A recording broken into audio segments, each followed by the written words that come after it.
Welcome to the Worldshapers, conversations with authors about their latest books. I'm your host, Edward Willett, and this episode's guest, James Bow,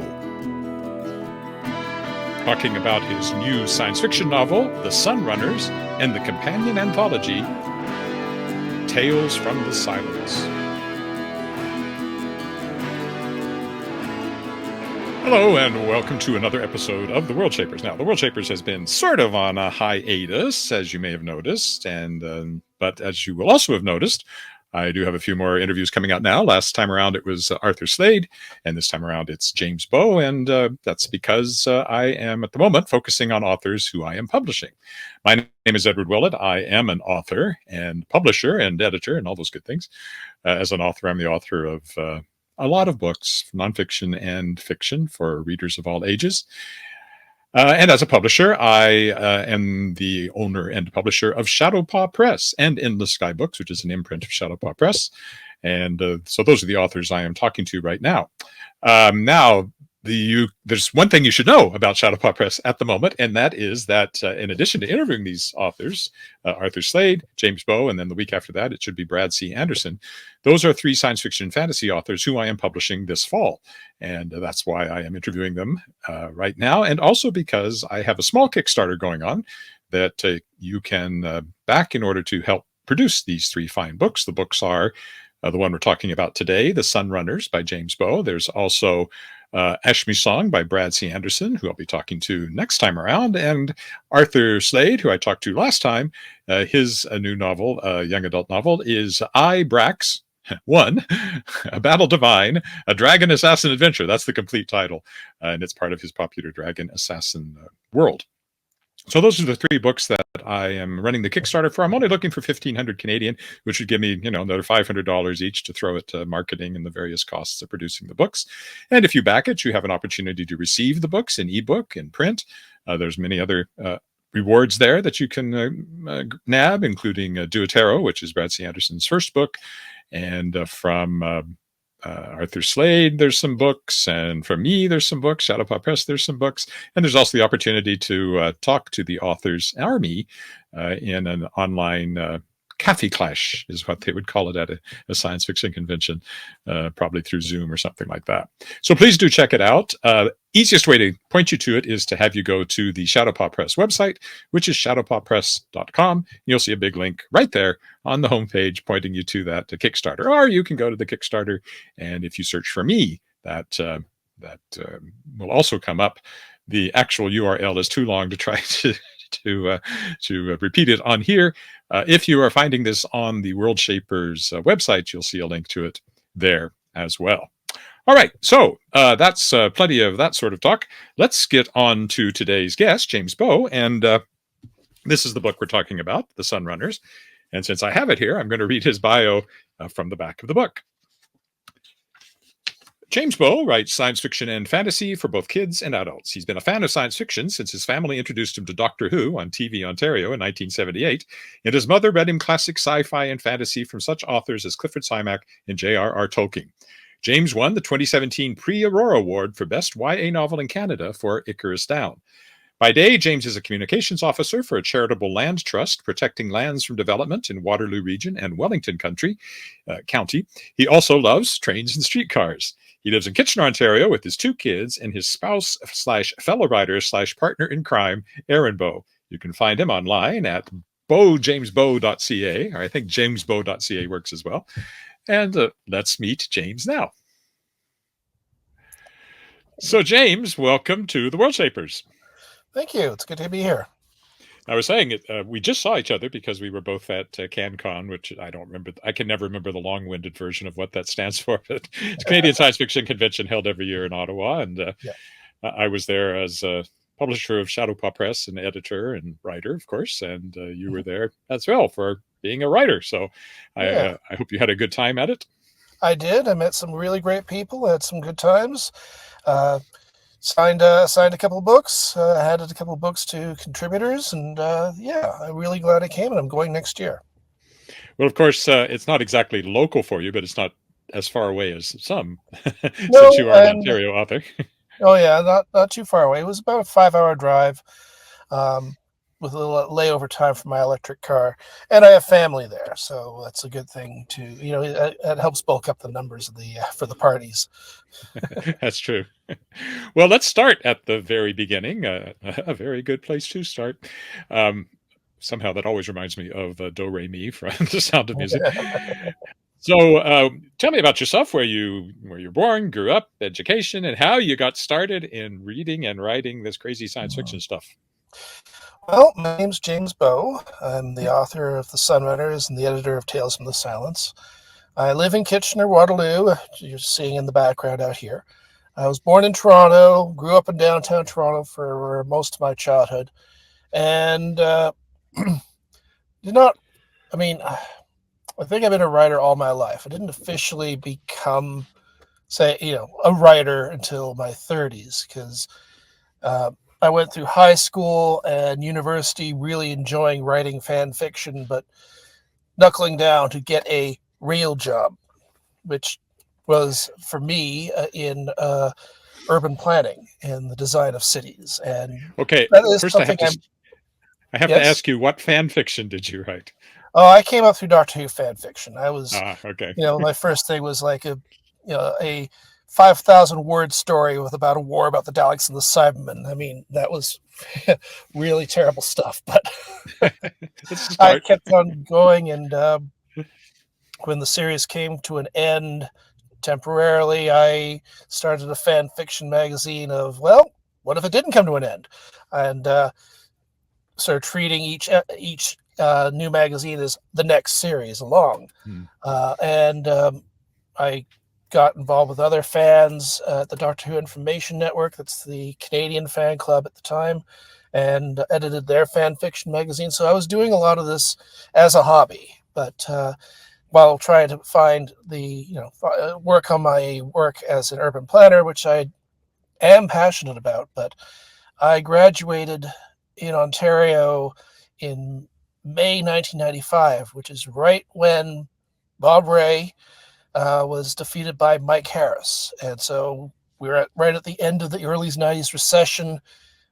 I thought Bob Ray did a pretty good job, all things considered, but it was still the early 90s recession, which wiped out a lot of the private practices that would have employed new graduates like us, and then walked right into a government situation where I was competing with senior managers with 10 years of experience. Hmm. So my dream of getting into urban planning was kind of thrown away. And I ended up bouncing around, taking temp jobs, falling into the tech sector. Good money there, but soul sucking. But still, it was good money but in the background, what I always loved was writing, just creating worlds, creating characters, and after a few, a couple of like tentative attempts to step outside of Doctor Who fan fiction to write Harry Potter fan fiction, I finally decided to just enter my own universe. And I think my first novel, which became The Unwritten Girl, sort of started then, and that came out in 2006, and with the Dundon Group. And I followed along with Fathom 5 and The Young City, and those are young adult fantasies. And I branched off to young adult science fiction with Icarus Down, Which won the Aurora Award? which won the Aurora Award. Was quite pleased with that. I was getting, practice makes perfect. I was sort of trying to top myself each time, and was really pleased with that one. And it's writing is clearly my passion and my vocation. It still doesn't pay the day. It doesn't pay the. It doesn't pay the bills, unfortunately. But I did, with that commitment, move into also writing nonfiction, taking on nonfiction book assignments, columns at the local paper that transferred into jobs with communications, jobs with organizations like the Canadian Water Network or currently the Rare Charitable Research Reserve. So I'm privileged to be able to say that I write for a living, uh, doing these other things, even though, I mean, well, I'm passionate about these things too, but my first love is still fiction. That sounds very familiar since that's pretty much, I've been a freelance writer for 30 years. So it's not the fiction that pays the bills, that's for sure. That's Or true. the publishing, unfortunately, I'm finding out, but it's also something that I love to do. So Yeah. most of your fiction has been young adult. What, or new adult, is that's sort of Yeah. slightly older end of it. What has drawn you to writing for that particular age group? I won't say audience Well, because a lot of adults read it, but for sure. I've always been interested in those younger books because there's, I think in my opinion, I think there's a clarity there where you have to focus a lot more on the story and there and on and you can't uh, you can't really uh, have too many subplots. So I appreciate the focus. I also think the coming of age story is just so powerful, but there's so many ways you could do it too. And I like to sort of I like when I like stories where there's a lot of change, where people sort of discover who they are, and that's a big part of young adult. And I guess it's also the stories that I read when I was younger, that my parents read to me. Um, the Unwritten Girl, Fathom Five, Young City. I mean, the inspiration there was um, they say write what you want, write the sort of books that you want. The inspiration for those books was A Wrinkle in Time, uh, because I loved A Wrinkle in Time. I loved the imagination and the clarity of the story there, but I also liked the fact that the chemistry between Meg Murray and Calvin O'Keefe. And the second book in the series I really love too, A Wind in the Door, because they're older now and they're clearly drawing closer, so much so that they're kind of a little scared about how deep their feelings are for each other. And I'm just sort of, that gets me right in the romantic feels. And I'm eager to see this progress. And the next book in that progression of the characters is A Swiftly Tilting Planet, when Meg is 24, pregnant, married, and expecting their first child. And I'm like, Madeline, you missed a step. yeah, I remember So, kind of having that same reaction. so I mean, uh, I part of me, I mean, I went in a different direction, but a part of me that started writing these stories is I want to create this story where we have these characters, we meet them young and together over their teenage years, and then finally sort of realize, decide that what they have is, that that they fall in love over the course of years. And I wanted to see that sort of final point there where Calvin tells Meg, I actually do, I love you. And so that's one reason why that story, that story, those stories came about. And another thing I like about what I'm writing is just experimenting with the worlds. That was sort of where Icarus Down came from. Wanted to sort of, had this vision of this planet where the sunlight was deadly, but so people had to live in deep chasms in order to sort of stay in the shade. But there was various reasons they couldn't be on the actual floor of those caverns themselves. That was borrowed from Diane Wynne Jones' The Merlin Conspiracy. She had this setting where there was a deep chasm, and the further up you went, the closer to the sun you get, the poorer the people got. Because and that just inspired something in me, and I just sort of ran with it.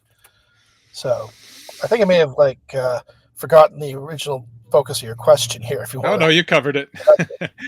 That does bring us though to the Sunrunners now, and the accompanying anthology, Tales from the Silence, which Shadowpaw Press, my publishing company, is publishing the Sunrunners, and Endless Sky Books, which is an imprint of Shadowpaw Press, is yes, publishing Tales from the Silence.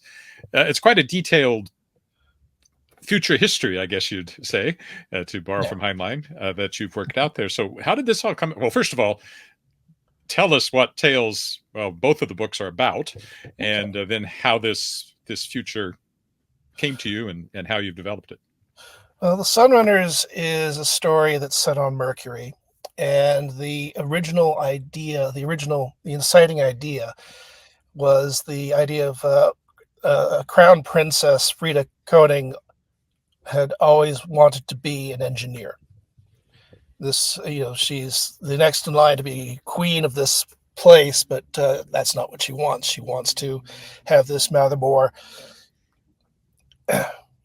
far less royal job. um, and that's just what started everything. I started to explore where Frida's world was. They're on a latitude town that is on the surface of Mercury, which is on these Robinson rails. That's a nod to Kim Stanley Robinson. That is giving them power and also allowing them to sort of keep moving to stay ahead of the sun.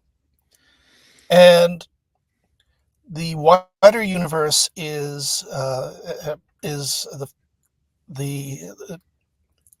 the concept behind the wider universe is that the Earth has gone silent for the past 50 years.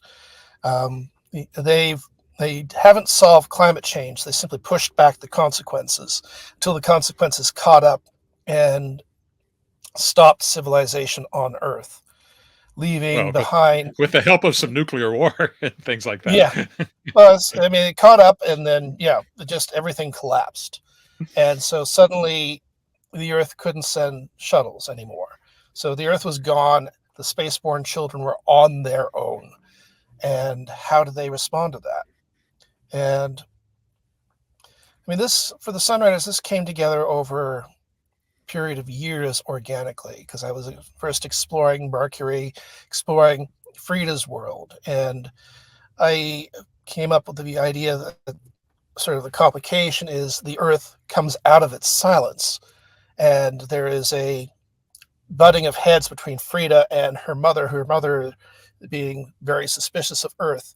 And I finally had to ask, why was that the case? Why was she so suspicious? Well, and then Erin, my wife, told me, it's like, well, she would have to be there. There must be a reason. I thought, okay.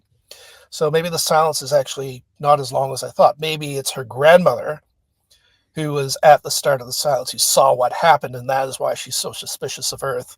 And of course, when you ask, it's like, okay, why is the Earth false silent? Why is the Earth coming out of its silence?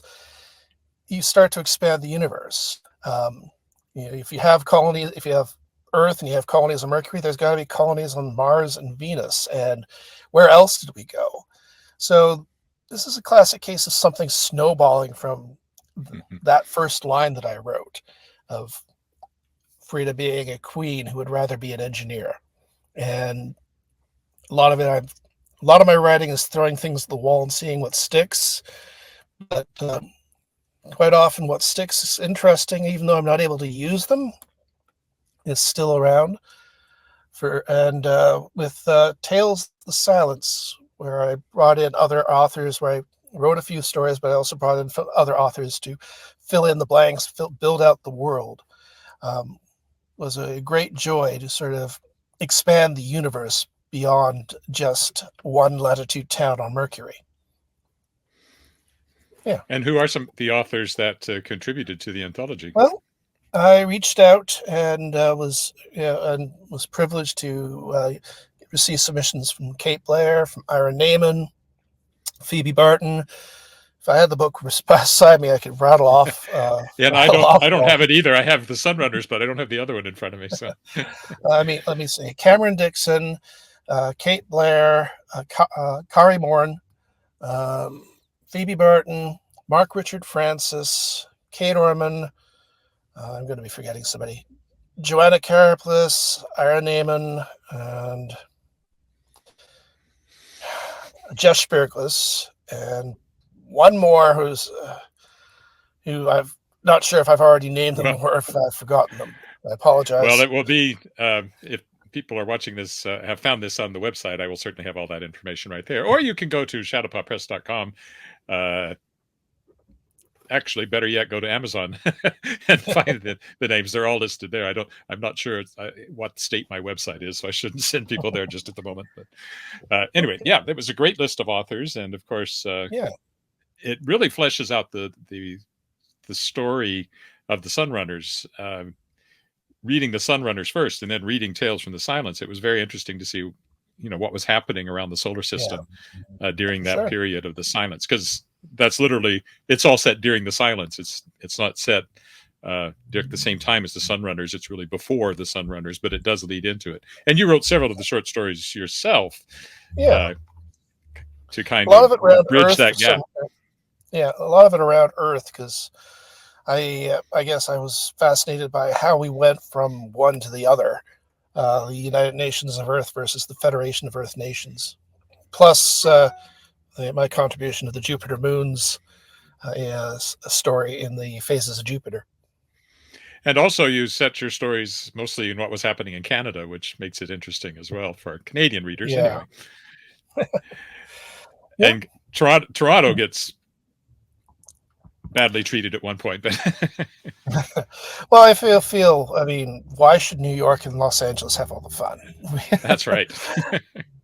So, what is But your writing process like? Like, you worked on this for a very long time, and it grew organically. Was there ever a complete outline of the story, or do you more start writing and see what happens, or how does that I work for you? mostly start writing and see what happens. I do sort of mini outlines or outlines of certain patches as I'm like trying to figure out where the gaps are. I often start writing after I've gathered a couple of key scenes in the story. Um, I mean, I had the original opening for the Sunrunners and some scenes, and it's like, okay, how do these get connected? I use outlines more when I rewrite. Sunrunners went after its first draft, and part of that I needed to sort of step back and say, okay, I have the raw stuff here. How does this actually go together? And so that's where outline proved useful for me, not in the initial draft, but certainly in the rewrites. And Tales from the Silence, those stories were a lot shorter and a lot quicker. I'd come up with the idea of like trying to do an anthology in July of last year, and I had at the time just Phases of Jupiter, the opening story, and I worked with other authors about. I had a timeline that I worked with the other authors about, and then I put in my contributions, which came through a lot quicker. I'd be interested to hear from other reviewers how they feel the sort of the story style is between my short stuff and my long stuff. I've never really had. This is my first real attempt at published short fiction. So, and this is Well, a lot quicker. So, I certainly found a consistent style between the two. okay, good. When you're writing the novels, do you draw on beta readers, or your wife is a writer? Does she come into play at some point? Yeah, well, Aaron and I do help each other a lot with our plotting questions, and I say, "Hey, what do you think of this scene?" And back and forth there. Beta readers are absolutely invaluable. I was really pleased to have a few who were willing to read up on the Sunrunners. And they were, not afraid to give me constructive or even sharp criticism. Um, one of the one of the issues that I came up with you notice that some of the latitude towns in the Sunrunners are named after famous science fiction authors who set stories on Mercury. And a lot of that was I had 19 towns that I had to name, and I can only use variations of Mercury or the Greek legends behind Mercury for so often before you run out.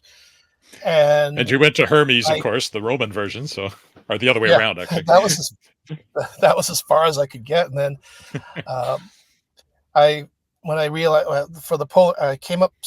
I don't recall exactly how, but the polar static, the Baxter Nordley I realized when I learned that the Changmang-Fu crater at the southern pole, which is a real place, and where we're likely to find water on Mercury, if there's any there, because that's in perpetual darkness. And that two science fiction writers had written short stories set in that crater, Stephen Baxter and Gerald Nordley. And I just sort of said, okay, well, that town is now the Baxter Nordley. So this goes back to my beta readers. I just then sort of like looked up as many, just like, okay, fiction set on Mercury. Oh, hello, Wikipedia. and just sort of like, okay, I'll take this author, this author, this author, this author. And one of my beta readers says, every last one of your science fiction writers in that list is a male. Okay, I'll do something about that. Go back to the list and search again. And then, at the time, I found exactly one female writer in that list. It was Ms. Leah Brackett, one of the first, she's a legend. She's one of the first female Hugo Award winner, I believe. And so she got her full name on a Latitude town. Yes, I noticed. And that Latitude town had a significant part to play in the story. Since then, as I've come across other female writers who have set stories on Mercury, they've also gotten Latitude towns. But that was all a result of one particular beta reader that rightly took me to task for sort of not checking not being a little bit complacent in my work there. It's probably true that Mercury has not had nearly as many stories set on it as, say, Mars, Yes. because it's a difficult environment, to say the least, as the book is largely about. One thing I found that was really interesting is that there is two distinct periods when it comes to fiction set on Mercury.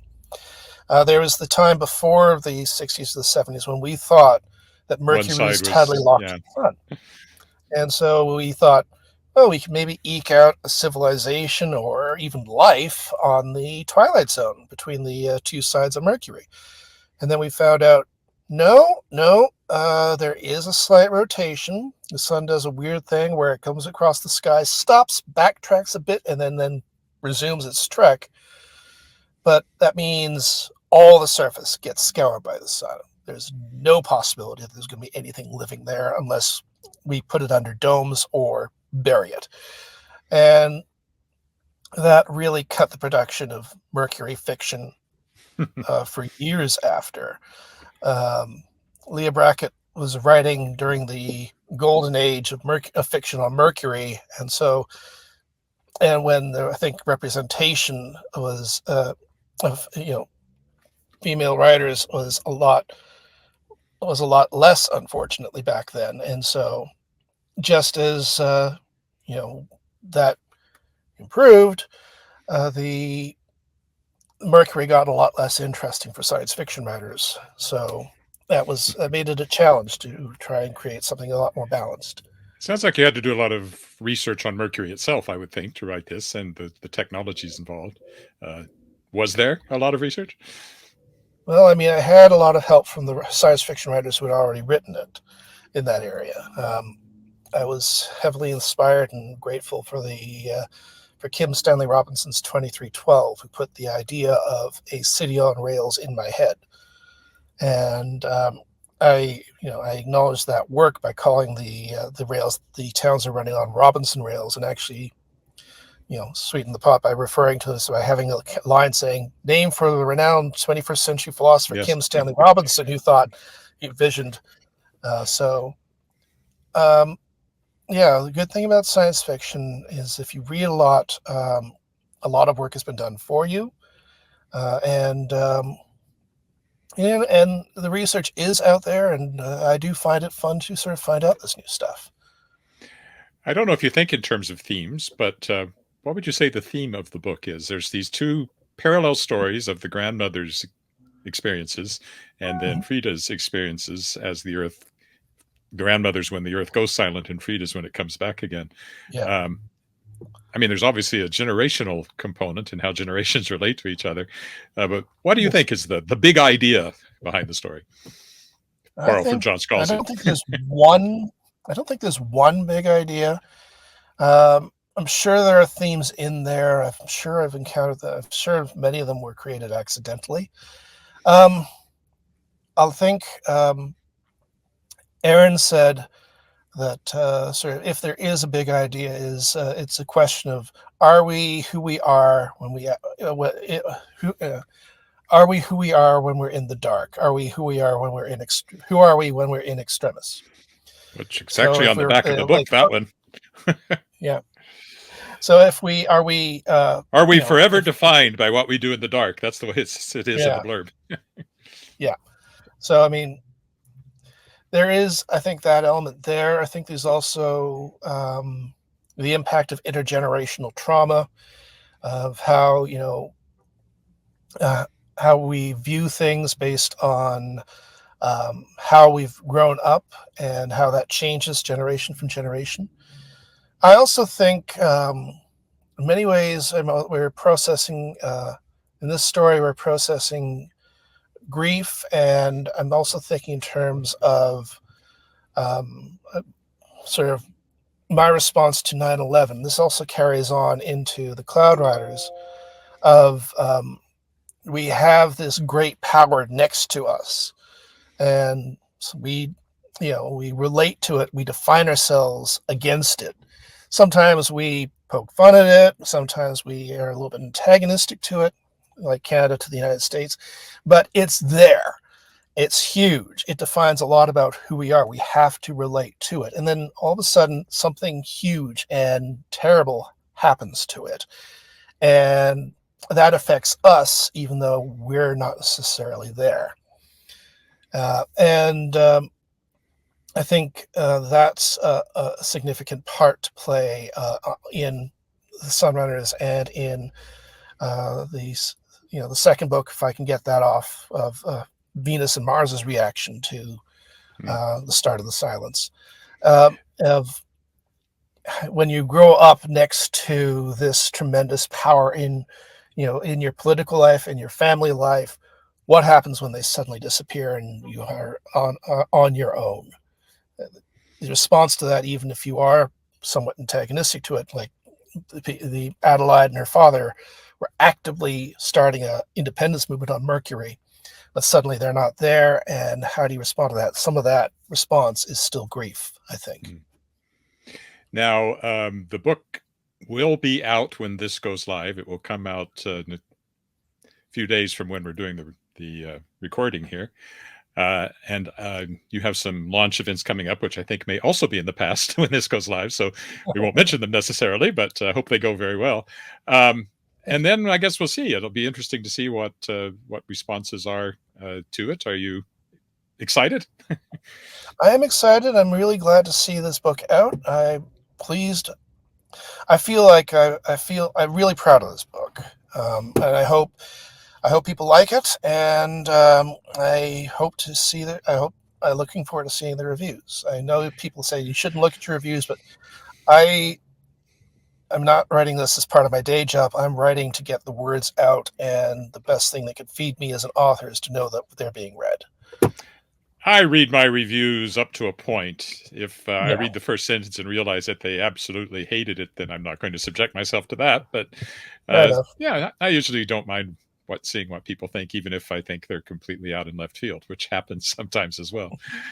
Now, what do That's you? I true. guess you kind of answered the question. What are you working on? Apparently, you're working on the sequel, the Cloud Riders. Yeah, there's a companion book called The Cloud Riders, which is set on Venus and Mercury. Right. It's kind of Not really a and sequel, I guess.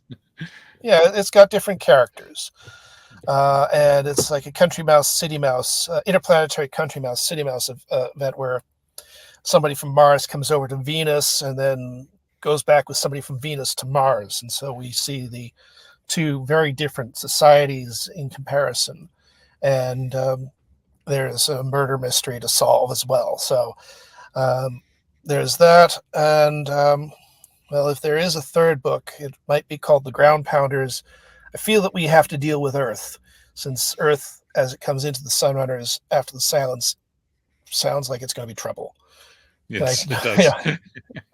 Yeah. I have other projects that we'll see how they go. And of course, we're re-releasing The Night Girl, a favorite new adult fantasy of mine that I published in 2019. I'm looking forward to seeing that out with Shadowpaw in May next year. We'll see. I'd have to look at my own spreadsheet, but something like that. And But well, and yeah, I did fail to hold up. Well, I held up the back when I was reading the blurb, but so there's the Sunrunners and the cover art by Bibliofic Designs, which I think you were great pleased work. with, that I certainly was. And they also did Tales from the Silence, and they're also doing the Night Girl. So I'm looking forward to seeing what she comes up with there. So, I know what I forgot. Where can people find you online? My main website is bowjamesbow.ca, bowjamesbow.ca. Why does it have the extra bow in front of it? Well, because in high school and in middle school, I went from Jamie to James. I refused to call myself Jim because I knew way too many Jims, and coupling that with my last name is not good.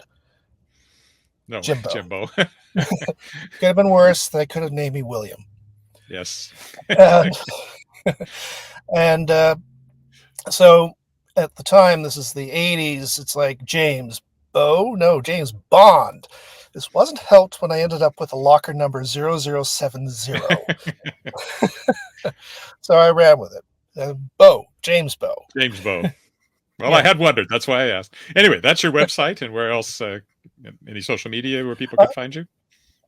Well, you can look me up on Facebook. I'm there. I'm on Mastodon at I forget precisely. I think James Bow at mastodon.online. Those are the big ones. I'm trying to get back into blogging on my website, trying to move away from the corporate social media if I can. We'll see. So, yeah, look me up on my website. So you'll see me on Facebook and on Mastodon and on Blue Sky. So yeah. Okay. Well, thanks, James, and yeah, I'm excited. The book is out now. Yes. It will be as when people are watching this, and you can find it everywhere you find books. And if you go to your bookstore and they don't have it, then please tell them to order in 30 or 40 copies. That would be great. Here. And you can find it on every online store, in both ebook and print. So thanks so much, James, for coming on. It was a pleasure talking to you again, and I look forward to continuing to work with you as I work towards the Night Girl next. Excellent. Thank you. Great. And thanks again to James for that conversation. I enjoyed it, and I hope you enjoyed it as well. And I hope that you will go out and buy The Sunrunners wherever fine books are purveyed, and that you will read it and give a review. When we were talking, I had said that I thought his launch events were both in the past as this goes live, but in fact there is still one coming up, so I wanted to make sure to mention that. The one that has gone past was at Dhaka Phoenix, the science fiction fantasy bookstore in Toronto. However, this coming Saturday, November 23rd, from 2 to 4 p.m., you can find James at the main auditorium of the Waterloo Public Library branch at 35 Albert Street in Waterloo, and he'll be on hand along with authors from Tales from the Silence for readings and Q&A and book signings, and the books will be on sale from Wordsworth Books. So if you're in the Waterloo area, please check that out. That wraps up this episode of the Worldshapers. Just a few reminders as to, where you can find me online in various places. You can find me online at edwardwillett.com. You can find me at Facebook, on Facebook at Edward.Willett. You can find me on Instagram at Edward Willett Author. You can find me on X, Twitter, at eWillett, 2 T's on Willett. You can find me, I'm sure I'm missing something, on Threads. You can find me on Threads. And you can find me just by Googling Edward Willett. Anyway, I think I missed something, but those are some of the main ones there. You can find Shadowpaw Press, which is publishing Tales from the Silence and the Sunrunners, at shadowpawpress.com. And again, you'll find a link to the Kickstarter that is now running to help support the publishing of the Sunrunners, Arthur Slade's book, Ibrax, A Battle Divine, and Brad C. Anderson's Ashme's Song. And you can find Shadowpaw Press also on Instagram at Shadowpaw Press and on Facebook at Shadowpaw Press. You can find this podcast, The Worldshapers, at theworldshapers.com. You can find it on Twitter at The Worldshapers, and you can find it on Facebook at The Worldshapers. I think that covers it. So thanks again for joining me. Again, I am focusing on my own authors at the moment. And we'll see what happens in the new year. I'm still back and forth about exactly what I want to do. I don't want the podcast to die, but I'm probably going to rethink it and maybe go back more to what it was, where I interview people that I just want to talk to, and by invitation, and some of the authors that, for whatever reason, appeal to me in any genre might be what I start doing in the future. As we'll see. But I will also, of course, continue to interview my own authors, and there are several more interesting books coming up from Shadowpaw Press. Okay, that's enough blather. Thanks so much. Thanks very much for watching. I can't even get it out straight. The reason is I was thinking of the critical drinker who always ends his reviews on YouTube by saying that well, that's all I've got. Go away now. And so I stumbled over my own outro here. But anyway, thanks so much for watching or listening to the Worldshapers, and I will be back. Bye for now.